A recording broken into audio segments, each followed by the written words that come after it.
இயேசுவில் பிரியமான சகோதர சகோதரிகளே,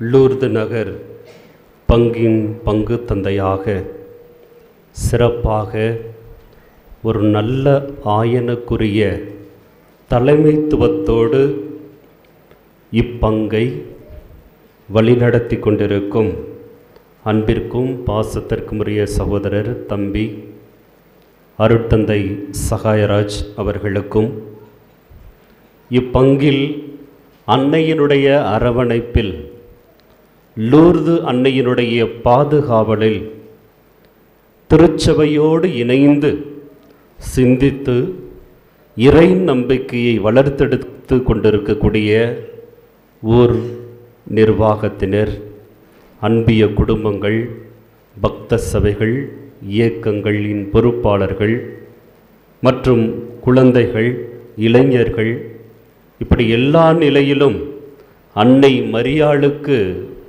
60ஆம் ஆண்டு விழாவை கொண்டாடி மகிமை சேர்த்து கொண்டிருக்கக்கூடிய இறைமக்களாகிய உங்கள் ஒவ்வொருவருக்கும் முதலில் என் சார்பாகவும், அருட்தந்தை அந்தோணி ரமேஷ் அவர்களுடைய சார்பாகவும் மற்றும் திருச்சி பழைய கோவில் அங்கிருந்து வந்திருக்கக்கூடிய திரு போஸ்கோ அவர்களுடைய சார்பாகவும் அன்னை மரியாளுடைய திருவிழா வாழ்த்துக்களை உங்களுக்கு மகிழ்ச்சியோடு தெரிவித்துக் கொள்கிறோம்.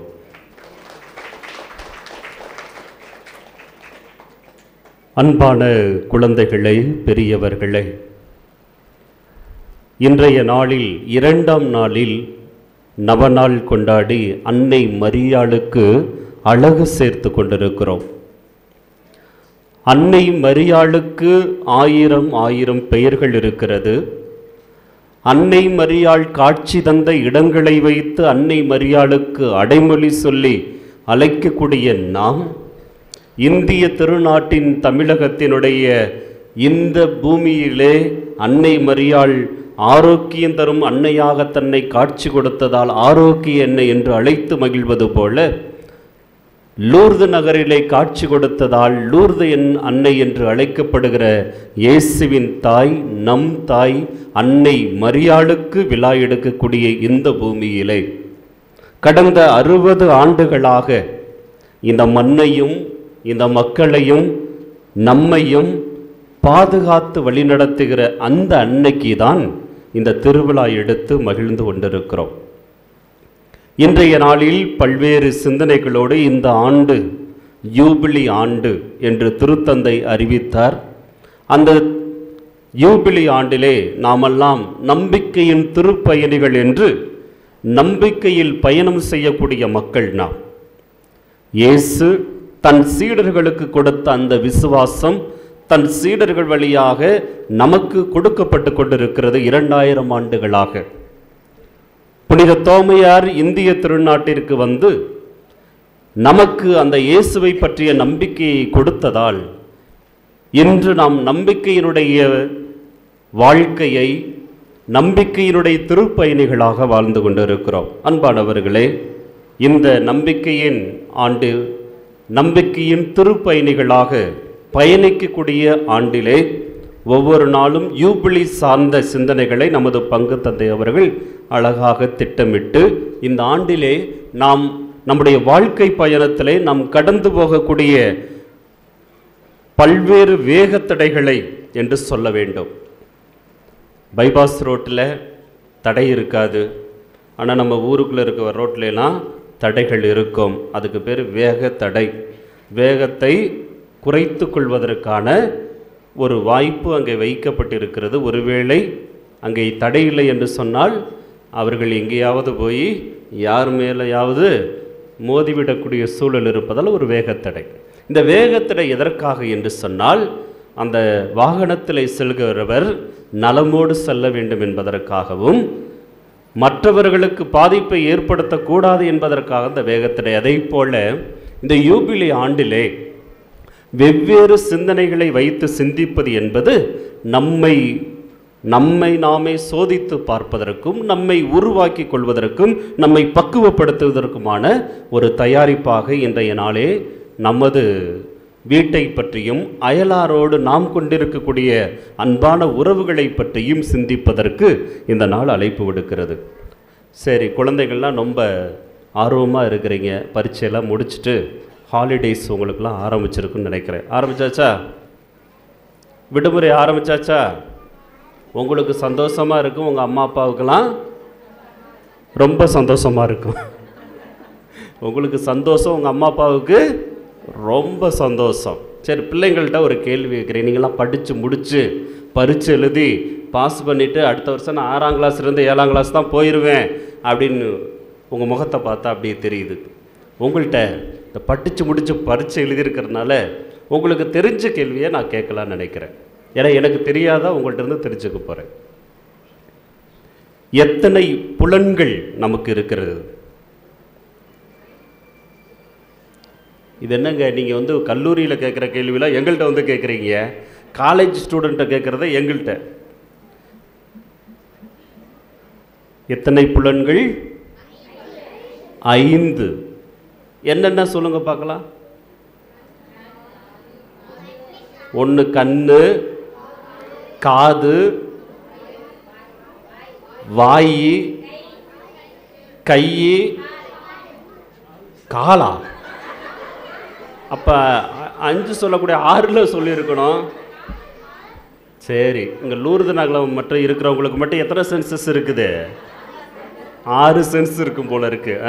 இது வரைக்கும் நான் 5 புலன்கள், 5 தான் கேள்விப்பட்டிருக்கிறேன். ஆனால் நம்ம ஊரில் எத்தனை புலன்கள் இருக்கிறது? அரும்புலன்கள் இருக்கிறது. 6 புலன்கள். கால் வந்து எக்ஸ்ட்ரா, அதை சேர்க்காம விட்டாங்க போல இருக்குது. ஓகே, 5 புலன்கள். சரி, இந்த 5 புலன்களில் கண்ணு, காது, மூக்கு, வாய், கை. இந்த வாயில் தான் நாக்கு இருக்குது. இந்த நாக்கு இன்னும் ஒரு எக்ஸ்ட்ரா அடிஷ்னல் பேப்பர் மாதிரி இருக்குது. வாயின்னு சொல்லும்போது அங்கே என்ன இருக்குது? பல் இருக்குது, நாக்கு இருக்குது, வேறு எது வாயில் இருக்குதா? அது அப்புறம் வர்றேன் என்ன இருக்குதுன்னு சொல்லிட்டு. ஃபாதர் சொல்கிறாரு எச்சி இருக்குது. ஃபாதர் சொல்கிறார் எச்சி இருக்குது, நல்லது. இந்த 5 புலன்களில் மிக சக்தி வாய்ந்த புலன் எது பார்க்கலாம் சொல்லுங்க. ரொம்ப வெரி பவர்ஃபுல்லாகவும் இருக்கணும். இருக்க முடிச்சுக்கிறேன் கேள்வியை. பவராக இருக்கணும், யூஸ்ஃபுல்லாக இருக்கணும். அப்போ எந்த புலன் ரொம்ப பவர்ஃபுல்? நல்லா யோசித்து சொல்லிடுங்க, அவரை மாற்றிக்க கூடாது. பெரியவங்க வாயின்றாங்க, சின்ன பிள்ளைங்கள்லாம் கண்ணுங்கிறாங்க, சிலருக்கு மூக்கு இருக்கும் போல இருக்குது. பவர்ஃபுல். சரி, எல்லாரும் சேர்ந்து ஒரு முடிவுக்கு வருவோம். மிக சக்தியான புலன் என்பது எது? இங்கிட்ட இருக்கவங்களும் மூக்குங்கிறாங்க, ரொம்ப பாதிக்கப்பட்டிருப்பாங்க போல இருக்கு. ஏதோ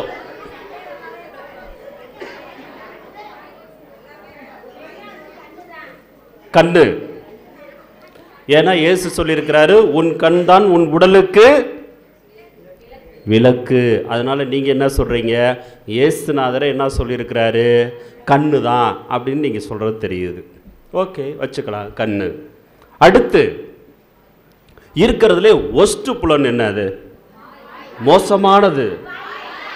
இது 100% அக்செப்ட் பண்ணிட்டாங்க ஃபாதர். எல்லாரும் கை தட்டிக்கங்க.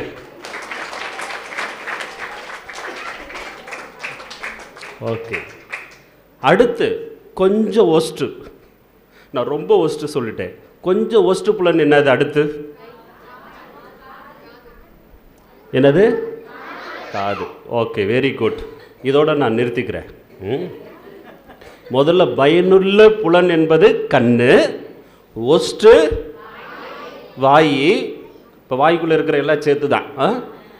கொஞ்சம் ஒஸ்ட்டு காதுன்னு சொல்லியிருக்கிறீங்க. இதோட நிறுத்திக்கிறேன், மீதியெல்லாம் வேண்டாம், இதோட முடிச்சுக்கலாம். அன்பானவர்களே, நம்மக்கிட்ட இருக்கக்கூடிய இந்த 5 புலன்களில் எல்லாருமே பவர்ஃபுல் தான். ஆனாலும் கூட நீங்கள் சொன்னது மாதிரி ஒருவருக்கு உடலில் கண்கள் இல்லை என்று சொன்னால், இயேசு சொன்னது போல உன் கண் தான் உன் உடலுக்கு விளக்கு. கண்கள் இல்லை என்று சொன்னால், கரண்ட் போச்சுன்னா வீட்டில் என்ன செய்வீங்க? பிள்ளைங்களை பார்த்து என்ன சொல்லுவீங்க? கரண்ட் போன உடனே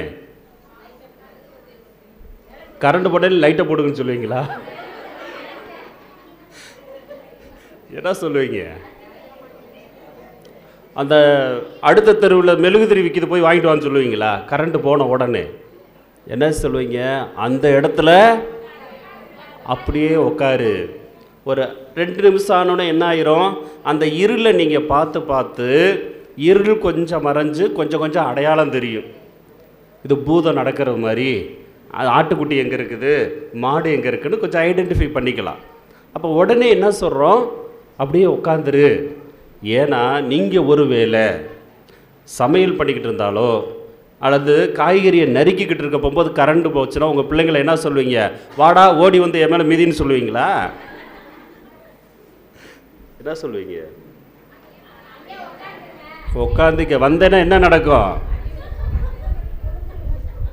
அப்புறம் 108க்கு ஃபோன் பண்ண வேண்டியது இருக்கும். அப்போ என்ன நினைக்கிறோம்? அந்த கண், அது நீங்கள் சொன்னது மாதிரி 100%. அந்த கண்கள் இல்லை என்று சொன்னால் அம்மா யார், அப்பா யார், நம்ம எப்படி இருப்போம் நமக்கே தெரியாமல் போயிடும். நீங்கள் சொன்னது 100க்கு 100 உண்மை, அதை பாராட்டுகிறேன். அடுத்ததாக ஒன்று சொன்னீங்க இல்லையா, இந்த ஒஸ்ட்டு அப்படின்னா என்னது? நீங்கள் வாயின்னு சொன்னீங்க. ஆனால் வாய் இல்லைன்னா என்ன செய்ய முடியாது? வாய் இல்லைன்னா இங்கே இந்த பக்கம் சொல்கிறாங்க வாய் இல்லைன்னா பொழைக்க முடியாதான்.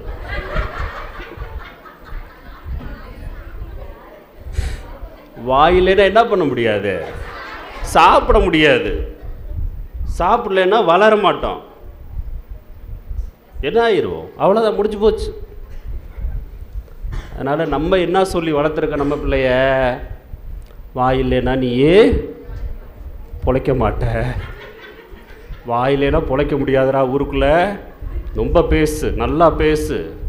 என் பிள்ளை எப்படி பேசுவான் தெரியுமா? இந்த கை குழந்தை தான். நீங்கள் வேணால் பேச விட்டு பாருங்கள், எல்லா கெட்ட வார்த்தையும் பேசுவேன். அப்படி இல்லை.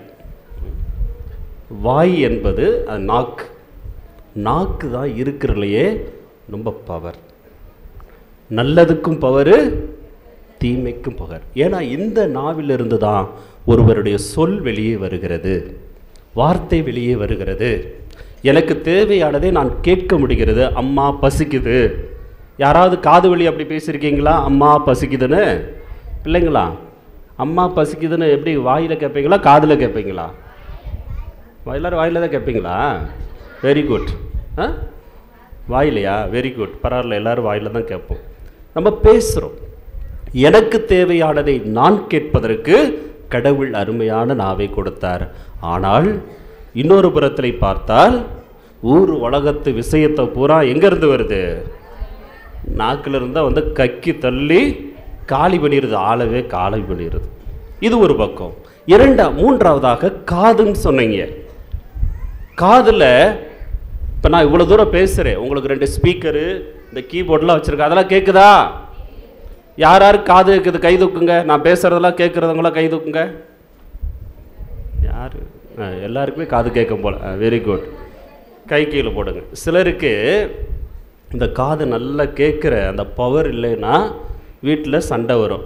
நான் கூப்பிட்டுக்கிட்டே இருக்கிறேன், இந்த செவிடா அப்படின்னு கேட்குறோம். நல்லா இருக்க காதை பார்த்து என்ன சொல்லி கேட்குறோம்?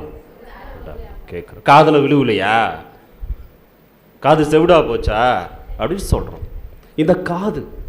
ஆனால் இந்த காது சில நேரத்தில் என்ன பண்ணுது? அடுத்தவங்க வீட்டில் என்ன சத்தம் கேட்குது? ஒருத்தர் வந்து காலையில் ஒருத்தர் என்னைய பார்க்க வந்துட்டு சொன்னார், ஃபாதர் உங்களுக்கு தெரியுமா அந்த பேரெல்லாம் சொல்லி அந்த வீட்டில் நைட்டு பூரா ஒரே சண்டை.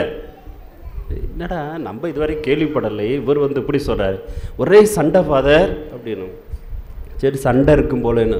அடுத்து கொஞ்ச நேரத்தில் இவர் எந்த வீட்டை பற்றி பேசினாரோ அந்த வீட்டிலேருந்து ஒரு அம்மா வந்துச்சு. நானும் தெரியாமல் கேட்டேன், அம்மா உங்கள் வீட்டில் நைட்டு ஏதோ சண்டையாம்மா? இல்லையா ஃபாதர், யார் சொன்னா? எனக்கு குழப்பி போச்சு. இப்போ தானடா அந்த ஆள் சண்டைன்னு சொல்லிட்டு போனால். இந்த அம்மாட்ட கேட்டால் இல்லை ஃபாதர் சந்தோஷமாக தான் வீட்டில் இருக்கிறோம் அப்படின்னு. அப்புறம் சண்டைன்னு பேசிக்கிட்டாங்க. நைட்டு பூரா சண்டை படம் பார்த்தேன் ஃபாதர். இதில் டிவியில் சண்டை படம். அதில் இருக்க சண்டையவே காதில் கேட்டுட்டு என்ன பண்ணுறான், ஊர் பூரா தூவி விட்டுட்டான் சண்டை அந்த வீட்டில். இப்போ நம்முடைய காது எதற்காக பயன்படும்? அன்பானவர்களே, நான் எதற்கு இதை சொன்னேன்னா, இன்னைக்கு முதல் வாசகத்தில் யோவானும் பேதுருவும் தலைமைச் சங்கத்தார் முன்பு அவர்கள் கண்டிக்கப்படுகிறார்கள். என்ன கண்டிப்பு அப்படின்னா, இனிமேல் நீ இயேசுவை பற்றி பேசக்கூடாது, நீங்க இயேசுவை பற்றி போதிக்கக்கூடாது, இதோட நிறுத்திக்கங்க. அதற்கு அவங்க பதில் சொன்னாங்க, எங்கள் கண்களால் கண்டதையும் காதால் கேட்டதையும் வாயால் பேசாமல் இருக்க முடியாது. நீங்க சொன்ன 3 வந்துருச்சு. கண்ணால் கண்டதையும் காதால் கேட்டதையும் வாயால் பேசாமல் இருக்க முடியாது அப்படின்னா என்ன கண்டாங்க? உயிர்த்த இயேசுவை நாங்கள் கண்களால் கண்டோம். நாங்கள் பார்த்தோம். நான் என் கண்ணில் பார்த்தேன், நான் இயேசுவை பார்த்தேன், நான் உயிர்த்த இயேசுவை பார்த்தேன். அவங்க சொல்றாங்க, தைரியமாக சொல்றாங்க. அடுத்ததாக காதால் கேட்டோம், நீங்க போங்க உலகமெல்லாம் நற்செய்தியை பறைசாற்றுங்கள் என்று சொன்னார். அதை கேட்டோம், எங்களுக்கு சொன்னார். கண்களால் கண்டோம், காதுகளால் கேட்டோம், அதை எங்களுடைய நாவால் அறிக்கையிடாமல் எங்களால் இருக்க முடியாது. இன்றைக்கு பல நேரங்களில் நம் குடும்பங்களிலே உறவு சரியாக இருந்தால்தான் நம்முடைய சொந்தக்காரங்களோட உறவோடு இருக்க முடியும். உண்மையா? நம்ம வீட்டில் அம்மா அப்பா குழந்தைங்க ஒற்றுமையாக சமாதானமாக இல்லைன்னா அடுத்த குடும்பத்தோட பக்கத்து வீட்டோட சமாதானமாக இருக்க முடியுமா? உங்கள்கிட்ட தான் கேட்குறேன். முடியாது. ஒரு குடும்பத்தில் தாய் தந்தை குழந்தைகள் சமாதானமாக இல்லை என்று சொன்னால் அடுத்த குடும்பத்தோடு இருக்க முடியாது. அடுத்த குடும்பத்தோடு இல்லை அப்படின்னா அந்த ஊரில் அமைதி என்பது இருக்காது. அப்போ ஒரு சமுதாயத்தில், ஒரு சமூகத்தில், ஒரு ஊருக்குள்ள சமாதானம் இருக்கணும்னா அது எங்கே ஆரம்பிக்குது? ஒருவருடைய வீட்டுக்குள் தான் தொடங்குகிறது. நம்ம வீட்டில் தான் தொடங்குது. நம்ம பிள்ளைங்க நம்ம ஒருத்தருக்கு ஒருத்தர் பேசணும், நம்ம சண்டையிட்ட சமாதானமாக இருக்கணும்.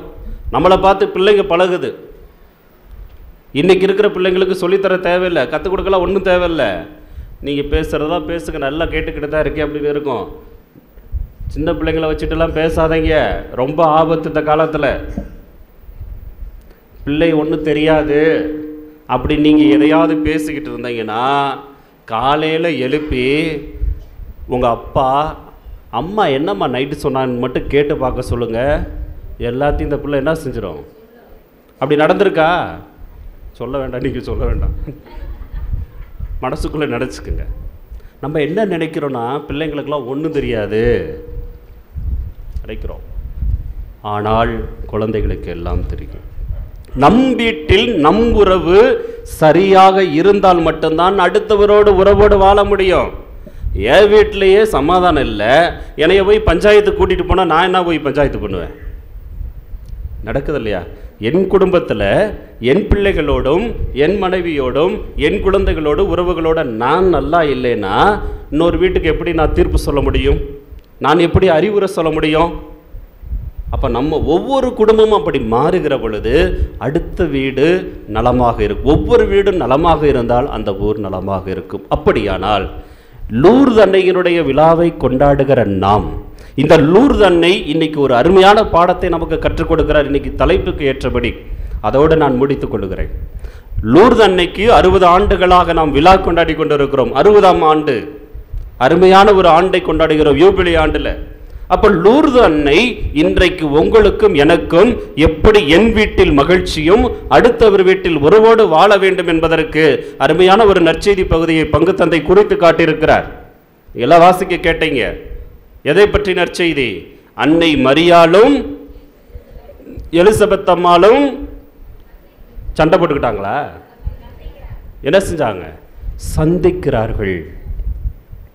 16-18 வயது இருக்கக்கூடிய அன்னை மரியாளும் எலிசபெத் அம்மாவுக்கு எத்தனை வயசு?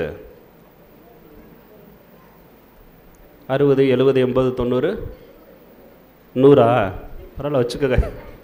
ஃப்ரீயாக நீங்களே வச்சுக்கோங்க. ஏறக்குறை 80 வயது இருக்கக்கூடிய எலிசபெத்தும் பாருங்க, இன்னைக்கு நம்ம சொல்கிறோம்ல, இப்போ நான் உங்கள்கிட்ட கேட்கலான்னு நினைக்கிறேன், உங்களுடைய திருமணம் ஆகும்போது உங்களுடைய வயதை மனசில் நினச்சிக்கோங்க, எத்தனை வயசில் கல்யாணம் ஆச்சுன்னு. ஒருவேளை 20+ இருக்கலாம், 18+ தான் இருக்கணும், ஒரு 20+ வச்சுக்கோங்களேன், 20ன்னு வச்சுக்கோங்க. உங்கள் மாமியாருக்கு அப்போ வயசு என்னவா இருந்திருக்கும்?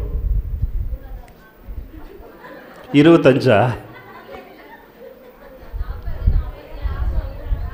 ஏன் ஃபாதர் அந்த கிளவியை பற்றி பேசுகிறீங்க அப்படி?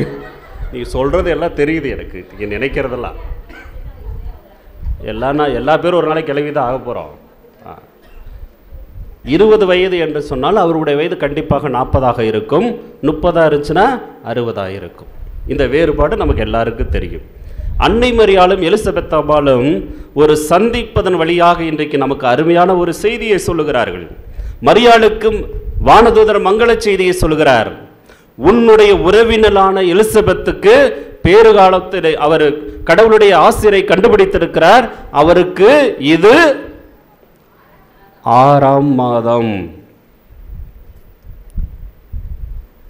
அடையாளத்தை காட்டுகிறார் கடவுளுடைய தூதர். இது 6ஆம் மாதம். இப்போ மரியாள் என்ன செய்கிறாங்க? நான் ஆண்டவருடைய அடிமையெல்லாம் சொல்லி முடிச்சுட்டு அடுத்து என்ன செய்கிறாங்க? எலிசபெத் அம்மாளை சந்திக்க போகிறார். முதல்ல மரியாள் இன்னைக்கு லூர்து அன்னை நமக்கு சொல்லித்தரக்கூடிய முதல் பாடம், நீ ஒரு செய்தியை கேட்டால், அடுத்தவர் நலனின் அக்கறை கொண்டவராக இருந்தால் நீ அவரை சந்திக்க போ. மாதா கிட்ட வானதூதர் சொன்னாரா, எலிசபெத் அம்மாளுக்கு 6வது மாதம் இது, நீ போய் ஹெல்ப் பண்ணுன்னு சொன்னாங்களா? வானதூதர் சொன்னாரா? ஒருவேளை உங்கள் பைபிளில் எது சொல்லியிருக்கா? இல்லை வேறு யாரும் சொந்தமாக பைபிள் எழுதியிருக்கீங்களா? சொல்லவில்லை. ஒரு அடையாளத்தை கொடுத்தார். இது 6ஆம் மாதம். மாதா யார் சொல்லி போகல, அவர்கள் என் உறவினல் முதிர்ந்த வயதில் கருத்தாங்கியிருக்கிறாள். அந்த பெண் எவ்வளவு கஷ்டத்தில் இருப்பார் என்று அறிந்த ஒரு பெண்ணாக அன்னை மரியாள் என்ன செய்கிறார்? உதவி செய்ய ஓடுகிறார், சந்திக்க போகிறார். நம்முடைய வாழ்க்கையில் மாதா நமக்கு சொல்லக்கூடிய செய்தி, தேவையில் இருப்பவர்களுக்கு நீ போய் சந்தித்து உதவி செய். முதல்ல சந்தி, அவளை போய் பாரு. இன்னைக்கு நம்ம என்ன செய்கிறோம்? முன்னாடி வர்றவங்க யாரும் தெரிஞ்சால் கூட என்ன பண்ணுறோம்? ஒன்று மேலே பார்த்துக்கிட்டு போகிறோம், இல்லைன்னா கீழே பார்த்துட்டு போகிறோம். இப்போ எல்லாம் ஒன்றும் இல்லை, சூப்பராக போகிறோம். காதில் 2 மாட்டிக்கிட்டு தலையை ஆட்டிக்கிட்டே போகிறோம். நம்ம தூரத்துலேருந்து யாராவது பார்த்தாங்கன்னா என்னடா அந்த பையலுக்கு ஒரு மாதிரி ஐட்டம் போல இருக்குது, நடு ரோட்டில் அம்பாட்டில் தலையை ஆட்டிக்கிட்டே அம்பாட்டில். இன்றைக்கி நீங்கள் பார்த்தீங்கன்னா திருச்சியில் காலையில் வாக்கிங் போகிறாங்க. வாக்கிங் போகும்போது காதில் மாட்டிக்கிட்டு பாட்டெல்லாம் போட்டுக்குவாங்கன்னு நினைக்கிறேன். அவன் வாட்டில் இப்படி கையை ஆட்டிக்கிட்டு இப்படி போகிறாங்களா? நம்ம ஓரத்தில் நின்று பார்க்குறவங்களுக்கு எப்படி இருக்கும்? என்னடா ரோட்டில் தெரிகிறவங்க பூரா ஒரே மாதிரி தெரியுறாங்களே, கையாட்டிட்டு போகிறான், காலாட்டிட்டு போகிறான். சிலர் பேசுவாங்க, மெதுவாக பேசுனா பரவாயில்ல. டிராஃபிக் போலீஸ் இருப்பார்ல, டிராஃபிக் போலீஸ் என்ன செய்வார்? இப்படியும் பாரு, இப்படியும் பாரு, இப்படியும் பாரு, இப்படியும் பாரு இல்லையா? சில டிராஃபிக் போலீஸ் மாதிரியே பேசிட்டு போவாங்க. ஏன்னா இவர் படம் போட்டு பேசிக்கிட்டு இருப்பார். அது நம்ம வெளியில் பார்க்கும்போது எப்படி தெரியும்? ஏதோ ஆகி போச்சு போல இருக்குது, ஏதோ மண்டை கலண்டு போச்சு போல இருக்கு. முதல் காரியம் லூர்தன்னை, நீ தேவையில் இருப்பவர் சந்திக்க போ, திறந்த மனதோடு போ. அதுவும் தேவையில் இருப்பவர்களுக்கு உதவி செய்ய போ. மருத்துவமனைக்கு போயிட்டு வந்திருக்காங்களா, என்னங்க ஆஸ்பத்திரி போனீங்களே, என்னங்களாச்சு, டாக்டர் என்ன சொன்னார், சந்திங்க. மாதா அதாவது சொல்கிறாங்க. 2வது காரியம், அன்னை மரியாள் எலிசபெத் அம்மாளை சந்திக்க போன உடனே அங்கே என்ன நடந்துச்சு? எலிசபெத் அம்மாளை வாழ்த்துகிறார். மாதா எலிசபெத் அம்மாளை வாழ்த்துறாங்க. வயதில் குறைவான ஒரு பெண், வயது முதிர்ந்த ஒரு பெண்ணினுடைய அறிவு, ஞானம், அனுபவம், அவருடைய வாழ்க்கை மதிப்பு, கடவுள் அவர்கள் மேட்டிய காட்டிய கருணை, எல்லாத்துக்கும் என்ன செய்கிறாரு? மாதா வாழ்த்துறாங்க, வாழ்த்து செய்தி சொல்றாங்க. நான் அப்படி ஒரு செய்தியை கேள்விப்பட்டேன், கடவுள் உங்களுக்கு இவ்வளவு பெரிய அருள் செய்திருக்கிறார் என்று வாழ்த்துகிறார். பல நேரங்களில் நம்ம குடும்பங்கள் இதான் இல்லை. நம்ம பிள்ளை ஏதாவது ஓட்டப்பந்தயத்தில் ஓடி 2வது பரிசு வாங்கிட்டு வர்றான்னு வச்சுங்களேன். அம்மா நான் 2வது பரிசு வாங்கணுன்னே நீங்கள் என்ன பண்ணுவீங்க? என்ன பண்ணுறோம்? போடாங்கிட்டு வர்றான் பாரு, 2வது பரிசு வாங்கினானா, போடா போய் முதல் பரிசு வாங்கிட்டு வாடாம்போம். நடக்குதா இல்லையா? எப்பயுமே நம்ம அப்ரிஷியேட் பண்ணுறதே இல்லை, பாராட்டுறது இல்லை. நல்லா படிக்குதா பிள்ளை, ஒரு 10 திருக்குறள் சொல்கிறான்னு வச்சுக்கோங்களேன். அது கேஜி சின்ன கிளாஸ் படிப்பான். அவன் கஷ்டப்பட்டு நம்ம இன்னைக்கு இந்த வயசில் 10 குறள் சொல்ல சொன்னாலும் தெரியாது. அவன் சின்ன பிள்ளையில 10 குறள் சொன்னால் நீங்கள் என்ன சொல்லுவீங்க? என்னடா 15 குறள் சொல்லு போ. இதை 10 பெரியதா? இந்த பக்கத்து வீட்டுக்காரே 15 சொல்லிக்கிட்டு இருக்கா, நீயும் போய் 15 சொல்லு. நம்ம குழந்தைகளை, நம்மோடு இருப்பவர்களை பாராட்ட கற்றுக்கொள்ள வேண்டும். நிறைய நேரம் பாராட்டாததுனால தான் பிள்ளைகள்லாம் சோர்வு அடைந்து விடுகிறார்கள். அதுக்காக 100க்கு 5 மார்க் வாங்கிட்டு வருதுன்னு வச்சுங்களேன். உங்கள் பிள்ளைங்க என்ன சொல்லணும்? 100க்கு 5 மார்க் வாங்கினா என்னம்மா சொல்லணும்? Very good. அடுத்த தடவை 4 மார்க்கு வாங்கணும் பார்த்துக்க. 5ல் 4க்கு வர அப்படி சொல்லுவீங்களா? அதுக்கு ஏதோ ஒரு குறைபாடு இருக்குது, பரவாயில்லம்மா நீ இனிமேல் இன்னும் முயற்சி எடு, நான் உனக்கு எல்லாம் செய்கிறேன், படிப்பு தான் முக்கியம், அப்படி பாராட்டலாம். அப்போ பாராட்டுவது, அன்னை மரியாள் பாராட்டுகிறார். முதல்ல என்னது? அன்னை மரியாள் தேவையில் இருப்பவர்களை சந்திக்கிறார். 2வது அவர்களை பாராட்டுகிறார். 3வதாக என்ன நடந்துச்சு? பாராட்டின உடனே, ஒரு இளம்பெண் முதியவரை பாராட்டினோடனே பெரிய அந்த அம்மா என்ன பண்ணாங்க? அவங்க என்ன செஞ்சாங்க? எலிசபெத்து மரியாளை பாராட்டினார். திருப்பி வந்துடுவோம் நம்ம வீட்டில் நடக்கிறதான். மாமியார் மருமகளை என்ன செய்யணும்? பாராட்டணும், சீராட்டணும், வேற என்ன, தொட்டியில் வச்சு ஆட்டணும். நான் செய்யணுமா? அப்படியா? ஃபாதர் இதெல்லாம் நாங்கள் செஞ்சுக்கிட்டு தான் இருக்கோம், இது செய்யாத சொல்லுகின்றது மாதிரி இருக்கு. அதாவது ஒரு இளமை பெண் ஒரு குறைந்த வயது பாராட்டும் போது பெரியவங்களும் என்ன செய்யணும்? அதுதான் முக்கியம், அதான் பாயிண்ட்டு. நீங்கள் மாமியார் மருமகன் அங்கே போய் பிடிச்சிக்காதீங்க. வயது முதிர்ந்தவர்கள் சிறு வயதில் இருப்பவர்களை என்ன செய்யணும்? பாராட்டணும். நீங்களும் திருப்பி பாராட்டணும். இங்கே தான் அதுவும் பிரச்சனை. நம்ம குடும்பங்கள் அதான் இல்லை. சின்னவங்க பெரியவங்களை பாராட்டுறதில்ல, பெரியவங்க சின்னவங்களை பாராட்டுறதில்ல. அங்கே நடக்கிறது மரியாளுக்கு எலிசபெத் அம்மாள் மீண்டும் பாராட்டுகிறார். எலிசபெத் அம்மாள் மரியாளை வாழ்த்துகிறார். என் கடவுளின் தாய், என் ஆண்டவரின் தாய், என்னிடம் வர நான் வாய்ப்பு பெற்றிருக்கிறேன் என்று பாராட்டுகிறார். எவ்வளவு பெரிய பியூட்டிஃபுல். 4வதாக இறுதியாக மாதா லூர்து அன்னை நமக்கு கொடுக்கக்கூடிய அருமையான சிந்தனை என்ன தெரியுமா? 2 பேரும் பாராட்டின பின்னாடி என்ன நடந்துச்சு? 2 பேரும் சேர்ந்து கடவுளை புகழ்ந்தார்கள். எலிசபெத் அம்மாள் என் ஆண்டவருடைய தாய் என்று, கடவுள் எனக்கு வல்லமையான செய்தார் என்று பாராட்டுகிறார்.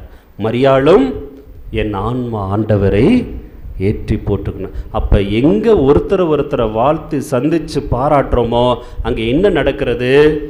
கடவுளை புகழுகிறோம். அதான் இயேசு சொன்னார், எங்கே 2-3 பேர் கூடியிருக்கிறார்களோ,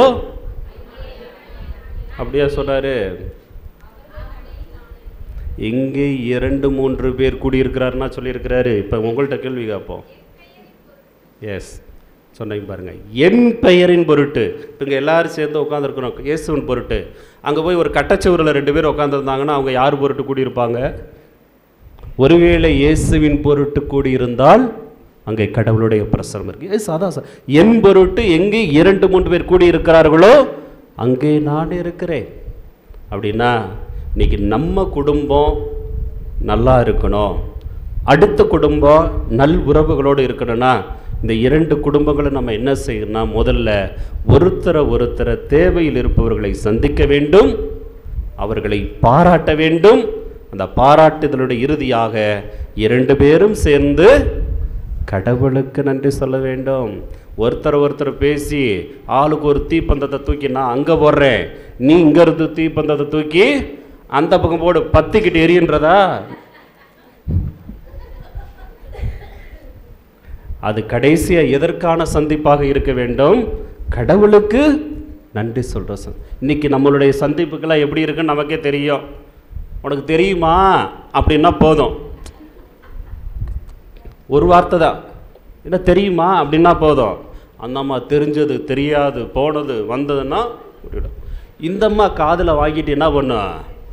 இதால் வச்சுக்க முடியாது, இன்னொரு வீட்டுக்கு போவோம். உனக்கு தெரியுமாடி அப்படின்னா முடிஞ்சு. தெரியுமாடின்னு அது வேற எது சொல்ல வந்திருக்கும். அந்த அம்மா என்ன பண்ணிடும்? வேற காட்சியை கொண்டு வந்துடும். இப்போ 2 கதையாயிருச்சு. அந்த 2 கதையை வாங்கிட்டு இன்னொரு வீட்டுக்கு போச்சுன்னா கதை எப்படி போவோம்? ஃபாதர் ஒன்று மட்டும் தெரிஞ்சுக்குது, இவங்க சிரிக்கிறதெல்லாம் பார்த்தா நிறையா நடக்கும் போல் இருக்குது, நிறையா நடக்கும் போல். உண்மையிலே ஆண்கள் பேறு பெற்றவர்களுங்க, ஆண்கள் பேறு பெற்றவர்கள். ஏன்னா உங்கள் கோயிலுக்கு அவ்வளோவா இல்லை. பெண்கள் நீங்கள் அதைவிட பேறு பெற்றவர்கள். சந்தோஷமா? ஆண்கள் பேறு பெற்றவர்கள், பெண்கள் அதைவிட பேறு பெற்றவர்கள். அன்பானவர்களே, லூர்து அன்னையினுடைய பெருவிழாவை கொண்டாடுகிற இன்று அன்னை மரியாள் ஒவ்வொரு குடும்பமும் வளர நமக்காக இயேசுவிடம் பரிந்து பேசுகிறார். நம் குடும்பங்களை நேசிப்போம், அப்போ தான் அடுத்த குடும்பத்தை நேசிக்கும். அதை மட்டும் மறந்துடாதீங்க. நம்ம வீட்டுக்கு தீர்ப்பு வழங்கினா மட்டும்தான் அடுத்த வீட்டுக்கு தீர்ப்பு வழங்குற அதிகாரம் நமக்கு இருக்குது. அறிவுரை சொல்கிற அதிகாரம் நமக்கு. அவன் என்ன சொல்லுவான்? போ முதல்ல போய் அறிவுரை சொன்னோம்னா என்ன சொல்லுவான்? நல்லா சத்தமாக சொல்லுங்கள். அம்மா சொல்லுது, வீடியோவில் ஓடிக்கிட்டு இருக்குங்க, என்னங்க இப்படி இப்போ சொல்லிக்கிட்டே இருக்கிறீங்கன்றாங்க. அது ஓடட்டுங்க. என்ன நம்ம பொதுவாக என்ன நடக்குது? இப்படி அடுத்த குறையாவே எவ்வளவோ நல்ல காரியங்கள் ஊருக்குள்ளே எவ்வளவோ நல்லது நடக்குது, நிறைய வளர்ச்சிகள் நடக்குது. நம்ம நல்லதை பேசுவோம், மற்றவர்களை பாராட்டுவோம். ஒருத்தர் ஊரில் நல்ல காரியம் செய்கிறாங்களா, பாராட்டுங்க. ஒரு நல்ல ஒரு திருவிழாவை எடுத்து முன்ன உதவி செய்கிறாங்களா, பாராட்டுங்க. கடவுள் அன்னை மரியாளுடைய பரிந்து பேசுதலால் உயிர்த்த இயேசு ஆண்டவர் நம் குடும்பத்திற்காக அவர் வல்லமையான காரியத்தை செய்வார். நாம் குடும்பமாக நலமாக வாழ்வோம், மற்றவர்களை வாழ வைப்போம். மரியாள் நமக்கு துணை செய்வார். ஆமென்.